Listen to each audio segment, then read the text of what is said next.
listening to Heroes Forge, a Heroes of the Storm podcast. What's up, Forgers? Welcome to Season 3, Episode number 107 of Heroes Forge, a community-driven podcast all about Heroes of the Storm.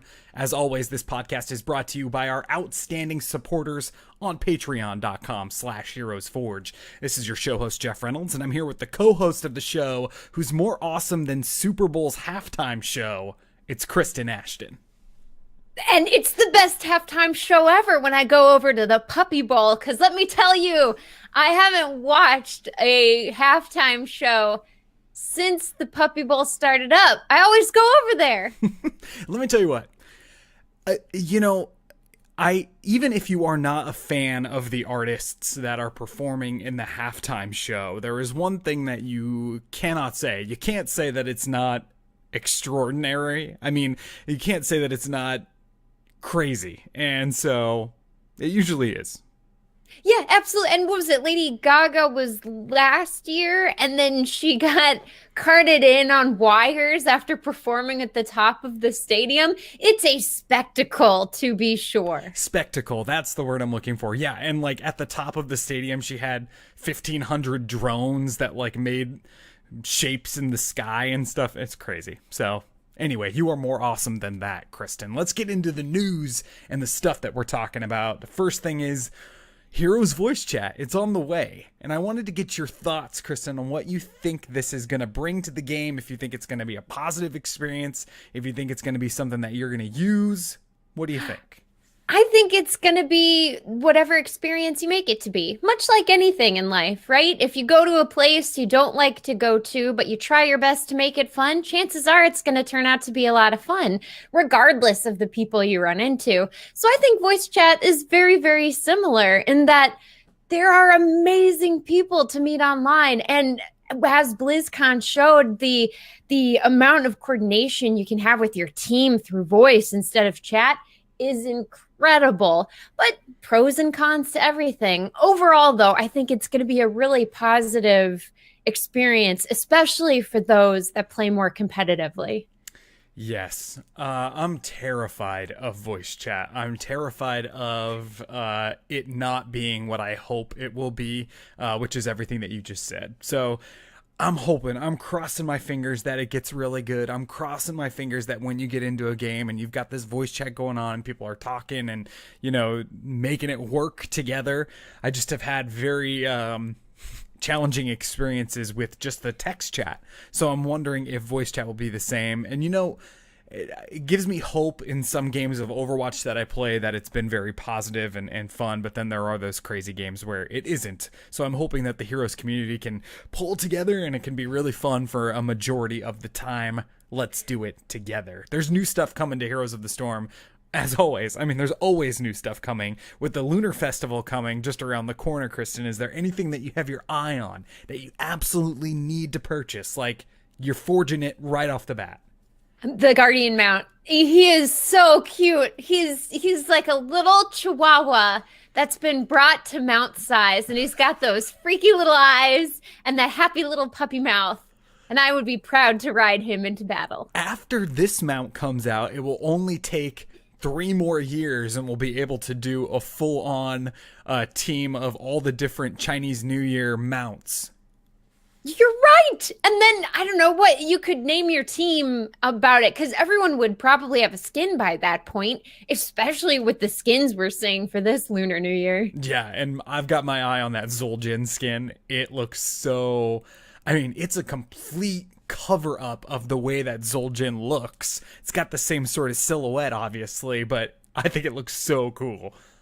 It does. It's very much that demon look of Eastern art design with the horns and the big mouth and the even bigger hair. I love the hair. Yeah, the hair. The hair is number one. Check it out. You can go on to Blizz Heroes Twitter and check out the in development video to see all of this stuff that we're talking about. And of course, Maev Inc. Maev Inc. I think so. Cool. Other stuff is happening around the Blizzard universe that I'm personally excited about. We got the Battle for Azeroth pre-order went live. Kristen, you can jump in there and you can play all of the allied races that they have released so far. 2 for the Horde, 2 for the Alliance. What do you think? It's World of Warcraft, so I'm gonna wait until it launches, right? And it's not that I don't like World of Warcraft. It's not that I don't like World of Warcraft. I just don't want to burn myself out too early. And what are the races anyway? I'm going into this blind. It's gonna launch, and I'm not even gonna know it's out. So the Horde has 2 allied races that you can roll, new characters. You got the High Mountain Tauren and the Nightborn. Okay, so we at least got one cool race. Looking at you, Tauren. So this is a funny question that crossed my mind.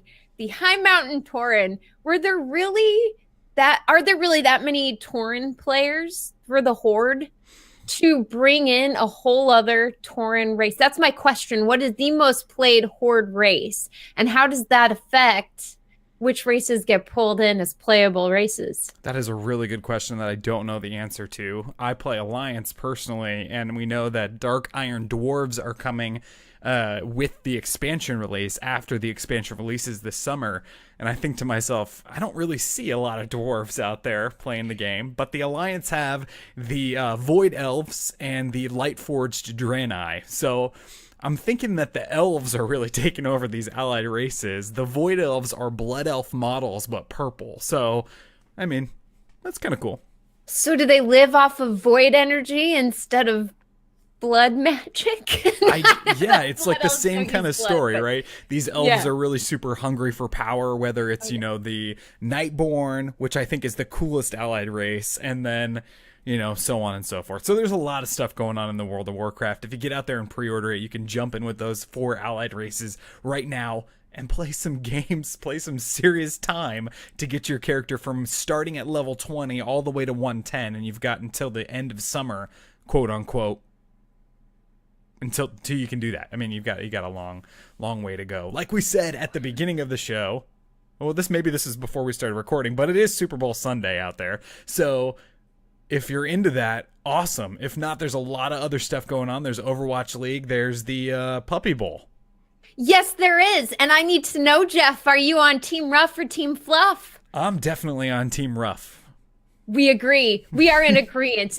And what sold me on Team Rough, if you go to the Animal Planet website and you look up the Puppy Bowl contenders, my money is on Mr. Wigglesworth, the Team Rough Sharpay, number 29.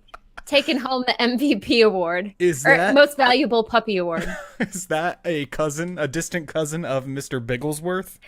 Maybe.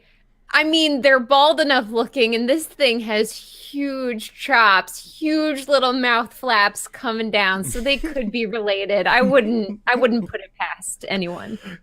The Puppy Bowl. Hopefully Team Rough takes it this year versus Team Fluff. And if you're Team Fluff out there, good luck. Have fun. Let's get this thing started, and let's forge. Let's forge.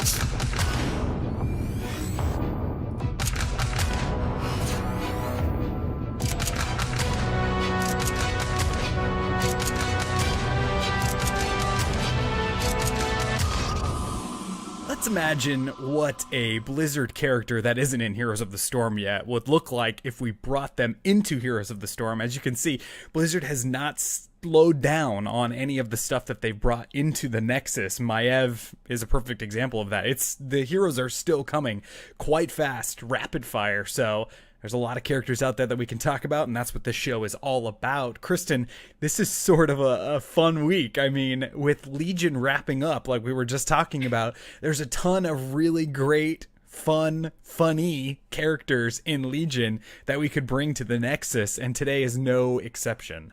No, if anything, this character made Legion. This is probably the most memorable character of Legion, if only because Halls of Valor was always on the quest chain to go and run. I think I ran Halls of Valor more than any of the other dungeons. Yeah, and you're out there thinking, oh, they're forging Odin today. No, that's not true. No, we are forging someone even better. We're forging the God-King Skovald! God-King Skovald. Okay, I have to tell you that I have been leveling, like I told you before, a new character in Warcraft, and I'm kind of trying to do all the zones with the new level scaling. And I had never done Howling Fjord, part of Northrend. So I'm doing that currently. I'm like halfway through it, and I love it. And I realize that it's probably one of my favorite zones that I've played in Warcraft, along with Stormheim, along with this whole, Norse mythology section of Warcraft. I really dig it. So God-King Skovald is part of that story in Legion. And the model would just be so cool, right? I mean, we see Leoric has like this Vrykul looking, skin in the game right now. So it'd be tough because it's similar look and feel, but he'd be awesome to see in the game. He would, and Leoric doesn't have the horns on the helmet like Skovald has. That's the biggest difference between the two that I think would really speak to Skovald's silhouette standing out without needing any tweaking whatsoever. Yeah, it'd be really cool. So if you're asking yourself, who is this guy? Who is Skovald? What are you doing? How do you not know the God King Skovald? Kristen, give those people out there a little rundown on his place in World of Warcraft. I would be honored to. King of the Vrykul on the Broken Isles, God King Skovald earned this title by murdering his father and brothers. During this time, he also allied himself with the Legion, an act that disgusted his mother so much she disowned him with her dying breaths. Now the unchallenged king, Skovald gained entrance to the Halls of Valor only through perverting the age-old trials many before him faced. During this, though, adventurers tried to keep up, eventually fighting him one-on-one. Before ultimate defeat, he left the challengers on his Drake, telling them that it was his right to have the Aegis of Agrimar, and there was nothing they could do to stop him. Until, of course, they showed up at the Halls of Valor and did just that, killing him and finally bringing an end to the destruction he brought upon his people. It doesn't get more evil than this guy. I mean, killing all of his brothers, and then he kills his mother too, and right before he kills his mother, he says, or she says, "I disavow you as my son." And then he's still just, hey, influenced by the Legion. That or just, he's a baddie. He doesn't care. And maybe he wouldn't have done this with influence of the Legion, right? Maybe the Legion's been whispering to him since he was a child, a la Kylo Ren kind of a thing. But maybe he was just a bad egg from the get-go. Who knows? I mean, but he is a really, really bad egg. I mean, this guy has done some pretty horrible stuff, and if you don't know what his model looks like in the game, he's this giant hulking dude with, massive, he looks like a pro wrestler in a way. He does. Makes it incredible, and he loves screaming his name, which really, of course, endears me to him, because any character, good guy or bad guy, who loves screaming their name as they're in the heat of battle, that's at least plus 10 points in the Book of Awesome. Yes, ruling through fear, I think, making people afraid of him. That's what fear means, in case you didn't know. Man, this guy is a scary dude. He's got the traditional one arm is, fel infused and all green and gross. I mean, I think that's a trademark of people that have been taken over by the fel. Yeah, well, and I mean, at least right? It's not one of those things that you can hide, and then suddenly in the final fight, they whip off their cloak and there's a little face on their chest or something whispering to them. No, this is straight up, you see that they've made a pact with the Legion, and they are now infected by it. They are, and maybe they can infect the Nexus if Skovald was to come to the Nexus. Kristen, do you want to go first or second today? I'll go first today. Rock and roll. The first thing we always talk about when we bring a new character into the game is what would their role classification be if we did. So what were you thinking for Skovald? I'm going with tank. I think he's a big guy who soaks a lot of damage. Yep, I totally agree with that. I mean, the model itself, it's got that Leoric stature to it. It would be, that tall, if not taller in the game. It says tank to me as well. So great minds right here. We're going to have some tanks to talk about. What is your trait for your tank version of Skovald? The trait, I'm going straight up, straight into the lore with the Aegis of Agrimar. And I'm saying Aegis because in the Warcraft Legion expansion, they all pronounce it Aegis. I know there's a big debate, Aegis. Oh my goodness. How do we pronounce it? I'm going with what Warcraft chose to do, and they chose Aegis. All right, so now that that's out of the way, the important stuff. All right, this is how the trait works. God-King Skovald throws up the Aegis, creating a protective shield that blocks all incoming damage for him and all behind it for a brief window of time. And this includes enemies as well. Oh, wow. Okay, cool. So it's basically a barrier. Can you walk through this barrier? I don't think you can walk through it. Okay, nice. So how big do you think this is in like a lane perspective? Does it take up half the lane, less than half? From top to bottom, I mean. That's so cool. If we're going with fantasy here, Reinhardt, you're not coming to the Nexus yet, so we're gonna go with the width of a lane. Maybe a tiny bit less, but definitely enough to protect all of your little minions if you place it just right. Oh, I love it. That's cool. That's huge. That'd be really, really fun to play with. And talk about it. I mean, I think Reinhardt is the perfect example of what you're talking about here. But the thought that I see with Reinhardt is that he'd be able to move his shield around that specific lane. Would Skovald be able to move it, or when he places the Aegis on the ground, does it stay in one place like it does in the dungeon when you fight him in Legion? It would be like the dungeon where once it's placed, it's placed. And so if you're a smart dungeon runner, you'll go hide behind the Aegis and be protected from the damage. Don't disappoint your team. That's cool. And Chad is asking if it would be like a thin curved Tassadar wall. And I think, yeah, it is kind of like that, right? I mean, it's got that whole curved feel to it. And I mean, because that's from Warcraft. Exactly. As close to the Aegis model as possible is what I'd like. That's exactly him inside of this expansion. He's basically the entire time he's looking for this pillar of creation, the Aegis of Agrimar, which is this powerful item that everyone is searching for, especially the Legion, and they tasked him with finding it. And of course, the adventures kind of rain on his parade, but very, very neat. You got to have something like that, so trait is perfect. What about mounting? The mount we're going with Vengir is the blue storm drake that he jumps on when he runs away from you after you fight him for the first time, and basically says, "The Aegis is mine. If you want to stop me, meet me at the Halls of Valor." And you know that the Halls of Valor is your next because it pops up on your to-do list. That's right. You know, the technology in World of Warcraft is really great. It can predict, you know, like the predictive text when you're typing. It's like, hey, want to go to dinner tonight at 7 o'clock? It like underlines it and you can add it to your calendar right there. Well, Skovald's like, I'll see you in the Halls of Valor. And then it just pops up and it knows the next thing you're going to do is go to Halls of Valor. And he sends you a little grumpy face with a flexing arm. Maybe a little X after that. He's an emoji king. I don't even know how I understand what he sent, but it was clear as day. He's an emoji god king.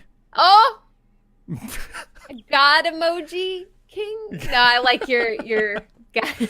Oh yeah, his Storm Drake though would have to be in the game if they brought him in. I mean, the Storm Drakes in general would be awesome mounts. I mean, they're basically like dragons but with different heads. I mean, they've got these really cool looking snouts and they're huge in the game. Huge. So having a Storm Drake in there for anybody to ride would be really, really cool. Oh, of course. And I'm all for dragon mounts. But how do you do it, right? With the wingspans? Because you want huge wingspans, but the mounts can only be so big. So do you make them tiny drakes where the wings are the width of mounts? I mean, maybe it's like a whelp. That's adorable. And he's so strong. He can carry you on his shoulders. A very strong whelp. And Skovald is huge, and it's this Storm Drake whelp, and every time he gets on it, the whelp goes, "Arr!" Feeding time? And then you feed him a little bit, and then he flies you to where you need to go. That's right. And during this whole interaction, the enemy team's targeting you, and you're dead before you can even get there. It's perfect. It's perfect. That sounds exactly like how a lot of my games have gone recently. Me too. Let's talk about some basic abilities. What's your first one? First one is Fell Strike. Imbuing his weapon with fell power, Skovald jumps up and slashes downward, dealing immediate burst damage and applying a small damage over time to a single target. Beautiful. I mean, you know how into these massive animations for attacks I'm into. Like, I want these animations to be huge. So are you thinking that he's got his weapon, I believe it's a sword, right? He's got a sword that he just slashes down with a huge sweeping strike? Yeah, a lot of this build was pretty much based on the one-on-one fight that you have with him versus the dungeon fight that you have with him. There's definitely some influence from that, but I really like that whole, you've got some god power you're going to try to take him down with, but he's got these special abilities just for you. Yeah, it's cool. It's really cool. And I love the little damage over time that you added in there, because that feels fell to me. That feels Gul'dan. That feels, that whole fell void there. So it's really cool. So what's the second? How's it going to follow up that basic ability? The second one is you summon Fell Orb. He holds his hand aloft, and the God King summons down a fell meteor that hits the target enemy and deals splash damage around them. Now, the orb that landed remains on the ground, pulsing fell damage outward. Cool. Now this feels like from the dungeon, right? Because he can, he lifts his hand. So does he have to stay in place when he does this? And how long does it take for him to channel it? I'm trying to see if he could be either targetable, body blocking at the same time. What do you think? So I think this one would be an instant cast, but the animation would be the summon. So it's an uninterruptible summon. So you hit this ability, he holds his hand up for a split beat, and then immediately the thing comes down. So you could hit him maybe once in all of this if you're already fighting him, but if you're not already engaged, it's not going to do anything. Yeah, I think that translates well to the MOBA genre in comparison to in Warcraft. There's a lot of these channeling times, like I'm going to cast Fireball. Ooh, and then you cast it, right? So, but in a MOBA, that wouldn't work. I mean, especially for a basic ability. I can see if it's going to do something insane that it's going to take some time to channel, but I love it. And of course, again, this is totally Skovald, that the whole fell magic is, corrupting him. And I love that you could be standing in a place like a choke point and cast this ability with your Aegis activated so they can't even attack your team. And you can be throwing these green orbs over your Aegis and hitting the enemy team. That's awesome synergy, and it feels exactly like the dungeon battle. Yeah, totally. And then the whole idea that there's something left on the ground that you have to avoid the rest of the fight. That was the craziest thing in Halls of Valor that I had to get used to, was the running. There was so much running that had to be done. Yeah, it's fun. It's really, really fun. Okay, what's your third basic? All right, the third one is called Fellblaze Rush. God-King Skovald charges forward, skewering the first enemy in his path. This deals damage on impact and pins the target to his sword for a few seconds. Love it. So cool, and such a cool take on what we see with his rush. I mean, his rush in Warcraft is similar to the way we see Blaze rush, right? Like, charge forward a little bit, and if you hit an enemy, it stuns them, right? But this is cool because it's like the opposite of a Cassia pull. You're pushing them with you, and just the whole control that you can have of the enemy team is really neat. Yeah, exactly. And what if pin is a new keyword that's introduced? And it's kind of like Dahaka's tongue in that you get them, and then around that point, you can rotate around them to create a body block or something, right? So you've pinned them, you've stuck them to you, and now you are allowed to move around them. Oh, I want it, because they have the tech in the game to do something like that, right? Because they have, when you're Diva and you're auto-attacking someone, you don't have to be clicking. You can be moving around the target, and she stays targeted on whatever it was you were shooting. I love that. I think that's so cool. Yeah, bring it in. I'm all for that, because that gives you something other than a stun to control an enemy, right? Yeah, I mean, it's really cool to be able to body block. And that's something that I learned when I was, really learning heroes. I had never played a MOBA before, years ago when we started this. And the body blocking aspect of it is such an art form that you can master. And with something like this as a tank, it would be really, really, really killer. Okay, let's get into heroics here. What's your first heroic? All right, the first one is Ragnarok. Skovald pulses with fire, dealing damage outward in a burst. The longer this ability goes, the more damage it does. Ooh, so you're thinking that he could be stunned out of it? I don't know. I don't like heroics that you can be stunned out of. So, in honor of my feelings on the subject, let's go with no. It's a fell power that's cast on you, and it's gonna pulse regardless of you being stunned, put to sleep, or not. I love it. Very, very cool. So what does the animation look like while he's pulsing with fire? What is he doing? Does he have to stay in place, or can he move? Is there a talent you can take later in the game to allow you to move while you're pulsing? Oh, I think he can move anyway. Just keep going. I think he's glowing with some of that green gaseous stuff, and it's bursting outward in green flames. And he's just one of those area damage, gross tanks that you'd never want to fight, because wherever you step, you're taking damage. Now, the most important question is, I'm guessing he's screaming during this, or, because he basically has two volumes, off and screaming. So exactly. He's screaming during this, and is he screaming his name? What do you see here? I see that the only lines he has are him screaming his name.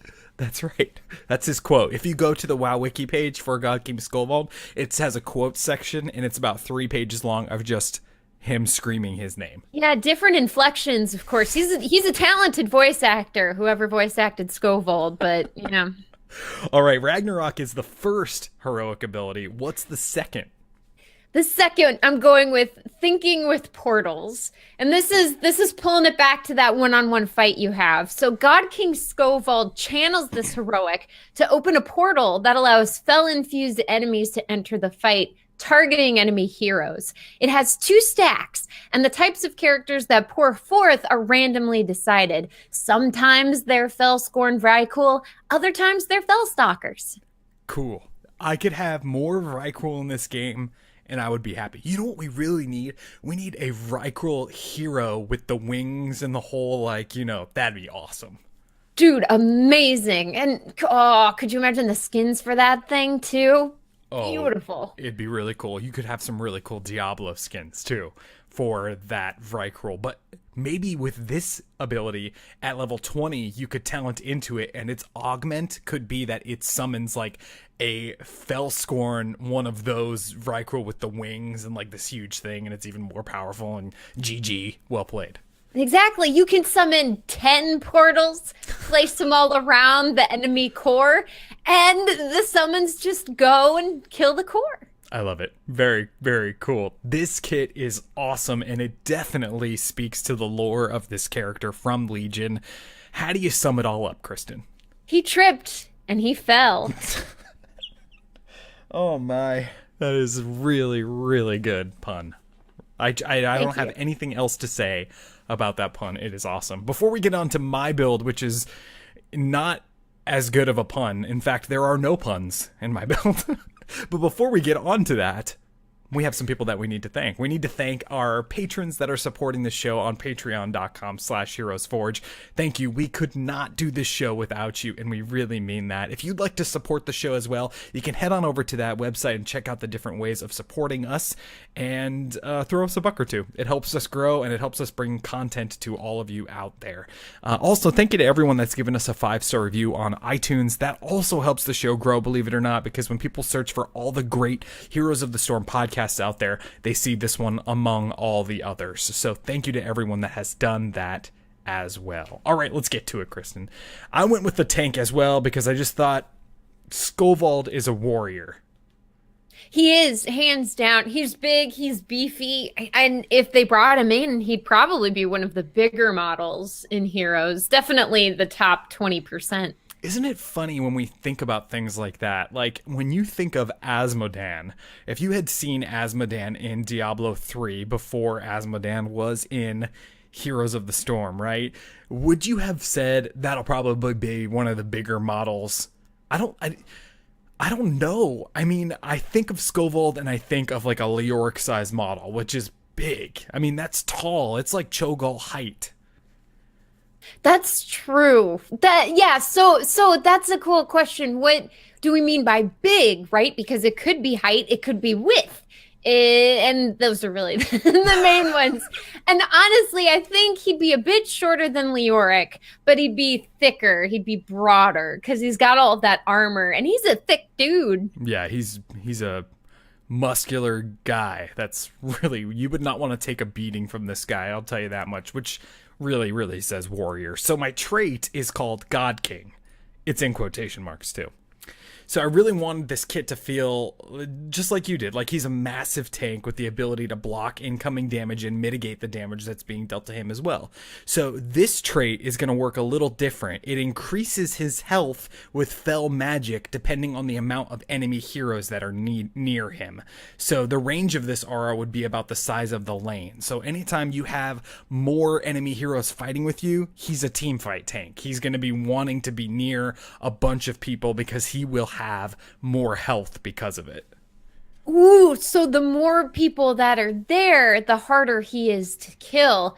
Now, would it be an equal percentage for each enemy hero that's there? Or would that percentage alter a bit based on the number? So the first one gives him 10%. Second one there gives him an extra 20% kind of a thing. Yeah, I think it alters with each character that's in range. But, of course, the characters that count for less, like Lost Vikings and things like that, they would count for a third of that percentage. But if they had five full heroes in range of Skovald, he would be at his maximum health. And then if one left the range, and think about, it would be a really weird balance that you would have to play with the enemy team. How would you draft against that? Like, what would you pick in order to, if we're going to take Skovald out, it's best to 1v1 him. And then the Skovald player is going to say they're going to try to 1v1 us, so we need to draft against that. I mean, I think that would be a cool balance to have to play with. Totally. And in that case, would you want to make him kind of a lane clear tank in that sense, or would you see him as more with the team all the time? I don't know. You could go either way with a trait like that. I built him to be more with the team all the time, kind of like your trait with the Aegis of Agrimar. I mean, you want to be able to put that barrier up to protect your team while you're going through, and that doesn't really have a lot of lane clear feel to it. So I went that direction, but I do see what you're saying. I think you could go either way. Yeah, definitely. And what talents would you like to put into this thing? Would it add to the shields? Would it add to teammates' shields, decrease enemy shields? Where would you like to see this one build to? There's a lot of different cool stuff that you could do. Maybe if you could talent into it so that if there are if you have all 5 heroes in range of this ability, then maybe it starts doing pulsing damage to them. Maybe that's like a level 13 choice or something, where, pulses damage, but only when there's 5. I mean, that would be a cool thing that you could play with. Oh, heck yes. That's that burning rage built in. I am all for a burning rage. Me too. I've done that for a couple of our kits that we've talked about on the show because I love that thought and that idea. My mount is the same as yours. We need a Stormdrake, people. We need a Stormdrake. We need a dragon or maybe even a whelp. Exactly. As long as it's related to dragons in some form, it works. And I think that's what we've come to.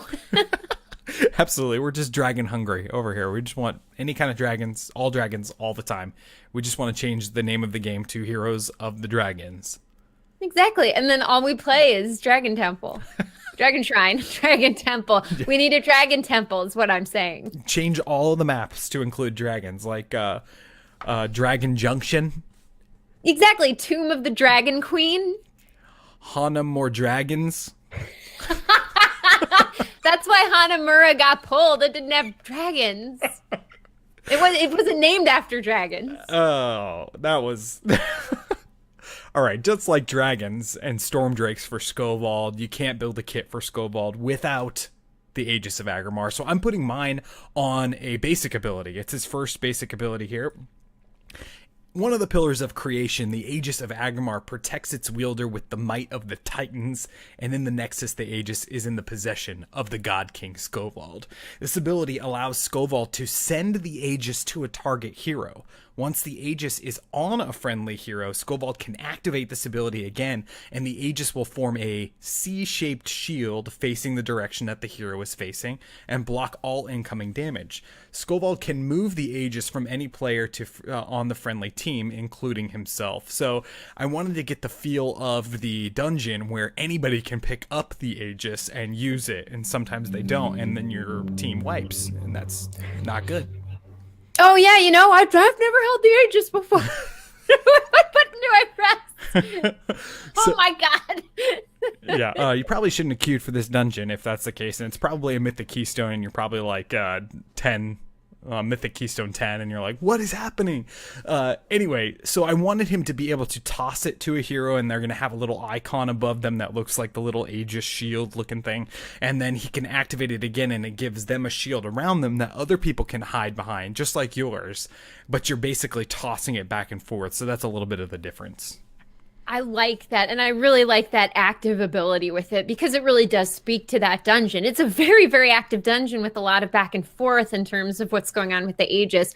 Also, I really, really like that you're the one who activates it.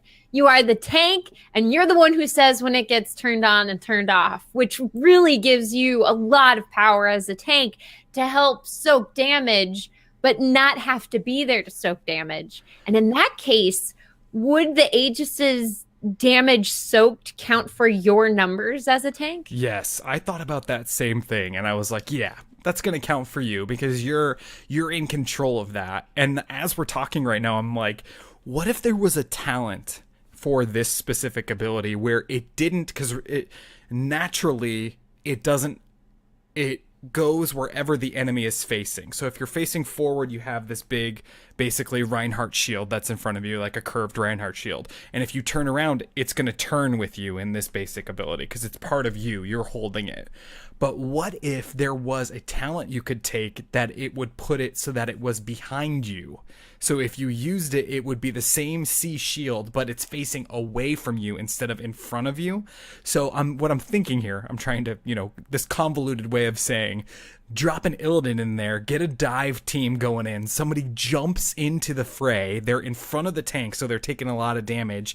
He throws the Aegis to them, and then as they're getting out, like Vala's vaulting out or whatever, she can use that Aegis to kind of cover her buns on the other side. Oh, yes. Thank you. Right? How many times have we died to some cocktail or a Leming Orb or a Jaina ice pick? Bolt. I know it's a bolt, but it just, I don't know, picks my triggers. We're back to Candlebeard. We're back to Candlebeard. I can't put him down. But no, I love this idea that you have a shield that you can talent into to become a defensive thing. Because what if you're running away a lot from team fights? And not a bad runaway, it's just a disengage. But if you could save somebody from dying in a disengage, you don't have to have a sacrificial lamb.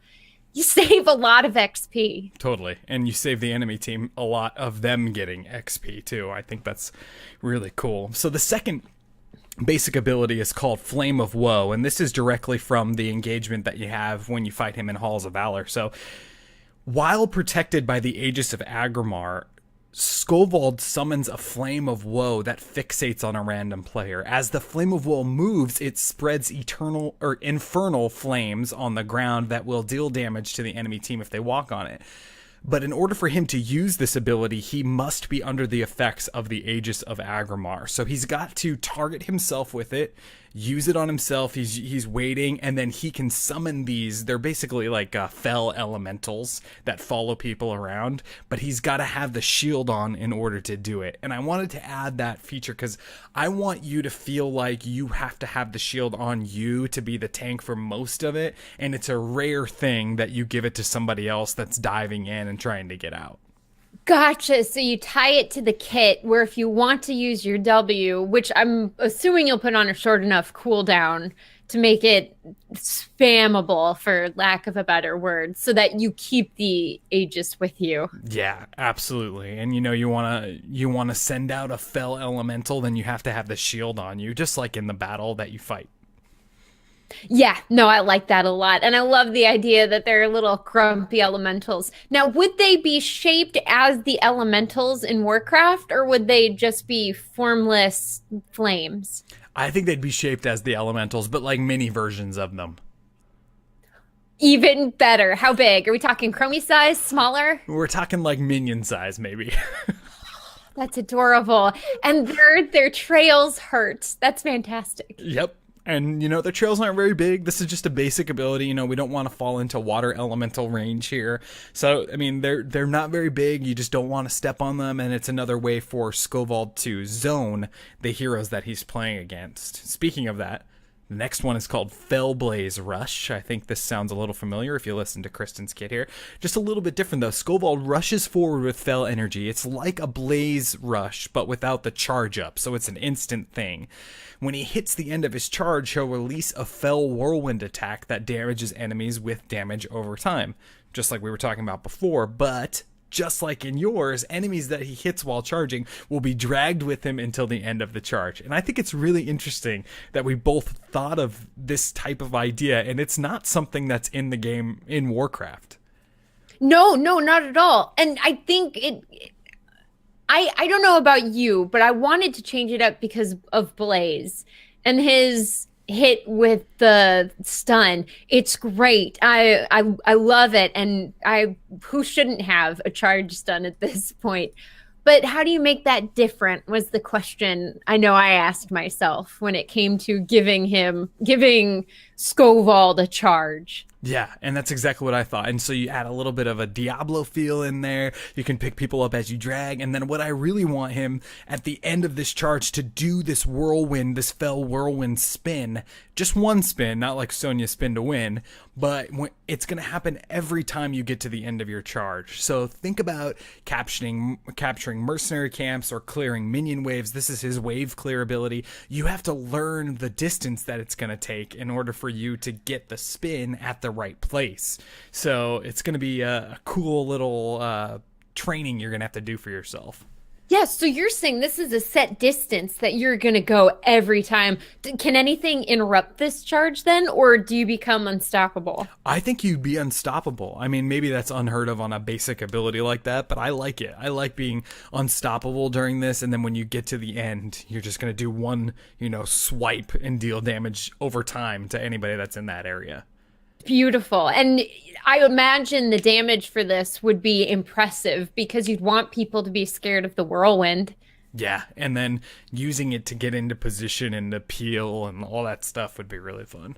Speaking of, let's talk about heroics. The first one is also very similar to yours, Ragnarok. We gotta have it if you got Skovald in the game. You gotta have Ragnarok. So Skovald reaches up into the air to summon the power of the Burning Legion. Bolts of fell energy pulse from the God-King and auto-target the closest heroes. Heroes hit with this fell energy take a large amount of damage, as well as damage over time. Skovald is not able to move during this ability and can be stunned out of it. So I'm on the opposite end of this, Kristen. I think he can get stunned out of it, but this is like Rain of Destruction but targeted, right? So you can't miss. Yes, it's gonna hit bad things that are nearby. So if there aren't any heroes nearby and you decide it's a misclick and you pop it anyway, does it hit enemy structures, enemy minions? I think it just doesn't launch, right? It's like a Kharazim 7-sided strike, when you're in the game, if you miss a 7-sided strike, he just kind of sits there cross-legged, floating in the middle of the air and does nothing, right? Maybe Skovald does the same thing. Maybe he's like holding up his, Hamlet skull, and he's sitting there and he's just like, nobody. To be or not to be. And poor Yorick, I knew him well, and he just launches into a monologue. The full monologue. That's the penalty for using this ability with no heroes around, is that you have to, not just the monologue, the entire show. Oh man, we're talking 3-4 hours, and it might be good if you lucked out and went to a production that knows what they're doing, but chances are you're at that community theater. Chances are you're at your local high school, and they do it over 3 nights because it's too long. Oh, we've had similar experiences with Hamlet, you and I. I think the world I love has. this idea. And I love that he and ETC would be best friends. With this Ragnarok, I absolutely think you'd need ETC on your team. And then they look at each other. They do a bro fist bump as they charge in together. ETC pops his mosh pit, and then Ragnarok launches. Yep, and then the darkness plays in the background, and they're just gone. It's so good. It's beautiful. It's poetry, man. Even the enemy team, they're wiping away tears from their eyes because it was so good. Just too good. The second heroic is a little different. It's called Follow Me. So Skovald will reach up and grab an enemy hero and use them as a shield for a short amount of time. All damage that would have been dealt to Skovald will instead be dealt to the hero that Skovald is using as a meat shield. And you can tell that I recently, for the first time, watched John Wick. Dude, this you should win. You need to win the vote for this week. I love meat shields. I love them. I've always loved them in fiction, and I will forever love them. Well, he's basically like, follow me or die, right? So the enemy team's obviously not going to follow you. So he's just going to, palm your head or whatever and hold you up and just use you as a meat shield. Anything that comes at him is going to hit that enemy target. I think that this could actually be a thing that's in the game. I think so too, right? And it's so great as a game mechanic when you're facing other people. And I know it's a MOBA, and I know lore is limited, right? But it tells such a great story, because here you have this ruthless guy who will use living beings to soak damage for him. And then you have the enemy team. Do we kill our friend? Do we not kill our friend? What do we do? Or let's imagine that, like, there's a big ability coming in, like a Ragnaros lava wave is coming in. You just grab somebody and you run them right into the lava wave. That would be fantastic. And I imagine, so you run them into the lava wave. Do you have to be facing the direction the lava wave? If you turn, you'll take damage, or this meat shield's just soaking everything? Yeah, I mean, if it wasn't a crazy animation feat to make this happen, I would say, you know what? I'm going to say it. He turns the hero to soak the damage wherever it is. So he just knows, like, the lava wave's coming. Maybe he's running away from it. He throws the meat shield on his back or whatever, and it's just like, yeah, soak that lava wave. Perfect. That is beautiful. And I love the idea that he uses his hand to pick up, because that would really speak to how big Skovald is. Oh, chat has the best thing. It says Pyroblast ultimate defense, right? The Pyroblast is coming in. You grab Brightwing, just like Brightwing, you're going to eat that Pyroblast. Bam! Oh, man, are you finally get a hold of that Chromie that's been pecking you this whole time? I love it. So cool. That is my kit for Skovald there. So basically you are a huge hulking tank that can use the Aegis of Agrimar, your trait that gives you more health while you're around more enemy heroes, and then you got your little elemental followers that will follow you around and deal some damage to the enemy, basically putting you in a place that you can really soak the damage. It's adorable. I make fun of Disney for giving bad guys little sidekicks, but then I hear these tiny elementals that follow Skovald around, and I go, yes. Oh, of course. Why wouldn't he have them? Voiced by the same guy. What's his name? That voiced Iago Oh, Gilbert Gottfried. Gilbert Gottfried. It's out there. That's the elemental voice. I'm trying to. Sorry, listeners. I don't do a Gilbert Gottfried. I would if I could, but that's one I've never practiced. Notice how I was waiting for it? I was like, okay, it's coming. You gave me a chance. I appreciate it. We'll work on it. We'll work on it when we bring Gilbert Gottfried back to the show at some point. Let's talk about skins and dance moves before we call this. Let's start with dance moves this week, and I'll start with mine. I just really want to see Skovald do the worm. Yeah? You want him to get on the ground and do a little jumping, writhing motion? I mean, what would be funnier than that? That's true. Yeah. I mean, and he's a dance fanatic, as we always talk about. All of these heroes we bring in here, I think, are dance fanatics. Oh, here's the idea. Have you ever seen that video on YouTube with the Viking guy that's like doing the techno dance moves? Yes, techno Viking. That is Skovald's dance move right there. We beat the game. So good. I don't even want to share mine now. That's it. What is yours? It's the hauling. It's a Norwegian folk dance, traditionally performed by young men at celebratory events. And so it's a long dance, but the part of it I thought was really cool is that the dancer will spin in a circle, but then will squat down each time he faces forward. It looks exhausting, but it's so cool. Leg workout. Oh, totally. But I mean, his thighs are big enough, so I think he'd be able to do it. Yeah, he's got huge legs, huge arms. He's just this huge guy. But I think the Viking, techno Viking, is something I would want to see for sure. Yes. What about skins? Skins, I went with Fraud King Skovald. Making pacts with the Legion, Skovald is anything but natty. Instead, he abuses fel juice to give himself the ultimate pump. Fraud King Skovald comes with premature baldness, acne, and a body that looks like it was pulled from a cartoon. So he's ready to pump us up? Oh, in the worst possible way. In a pump you hope you'd never get. Is he wearing like a tank top that's 3 sizes too small?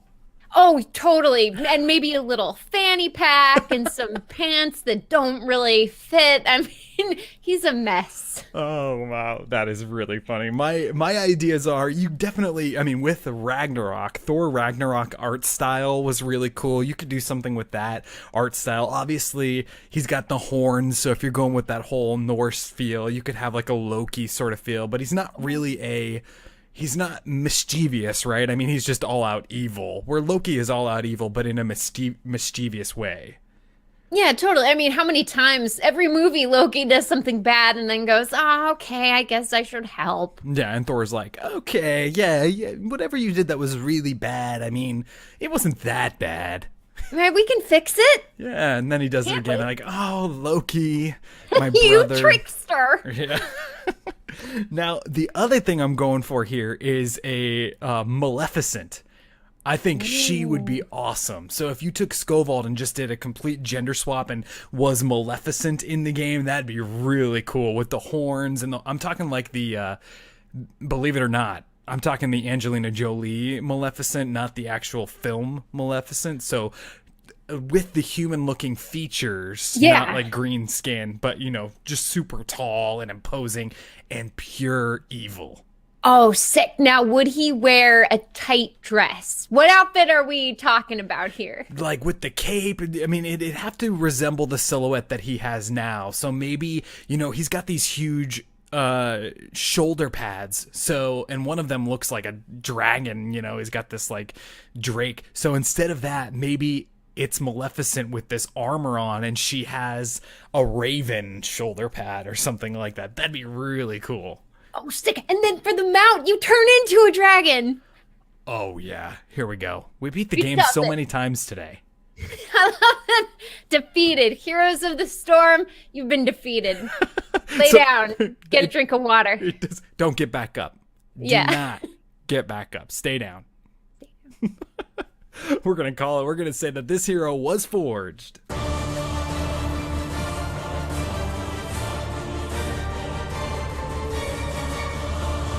Hero Forge. I don't know if it's because I can't like full on laugh while we're doing the show that like my eyes tear up, or if it's just because we're so funny. Like every time we do the show, or at least I think it's funny.